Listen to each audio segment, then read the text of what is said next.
ಅಂತಂದು ಒಂದು ಹೊಸ ಪಕ್ಷ ಬಂತಮ್ಮ. ಆ ಪ್ರಜೆಗೆ ಯಾರೇ ನಿಂದಿಲ್ಲ, ಪ್ರತಿಯೊಬ್ಬ ಪ್ರಜೆಗೆ ನಿಂದೈತಲ್ಲ, ನಿಂತು ಗೆದ್ದ ಮೇಲೆ ನಿಮ್ಮ ಊರಿಗೆ ಬಂದು ನಿಮ್ಗೆ ಏನ್ ಕೆಲಸ ಐತಿ ಏನಿಲ್ಲ ಪ್ರತಿಯೊಂದು ತಗಂತ ಟೋಟಲ್ ಲೆಕ್ಕ ತಗೊಂಡು ಬರ್ಕೊಂಡು ಅದನ್ನ ಯಾವಾಗ ಮಾಡ್ಬೇಕು, ಎಷ್ಟು ವರ್ಷ ಮುಗಿಸ್ಬೇಕು, ಆ ತರ ಕೆಲಸ ಮಾಡ್ತಾರ.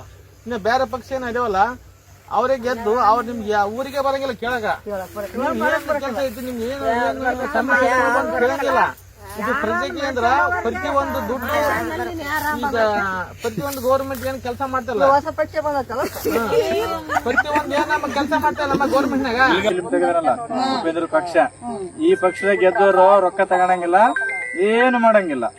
ಪ್ರಜಾಪ್ರಭುತ್ವವಾಗಿ ಏನ್ ಮಾಡ್ಬೇಕು ಬಡವರಿಗೆ ಅದು ಮಾಡ್ತಾರ.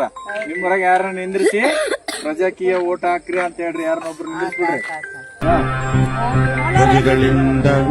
ಪ್ರಜೆಗಳಿಗೋಸ್ಕರ ಪ್ರಜೆಗಳೇ ನಡೆಸುವ ಸರ್ಕಾರಕ್ಕೆ ಪ್ರಜಾಪ್ರಭುತ್ವ ಎಂದು ಕರೆಯುತ್ತಾರೆ. ಪ್ರಜೆಗಳಿಂದ ಪ್ರಜೆಗಳಿಗೋಸ್ಕರ ಪ್ರಜೆಗಳೇ ನಡೆಸುವ ಸರ್ಕಾರಕ್ಕೆ ಪ್ರಜಾಪ್ರಭುತ್ವ ಎಂದು ಕರೆಯುತ್ತಾರೆ. ನಿತ್ಯ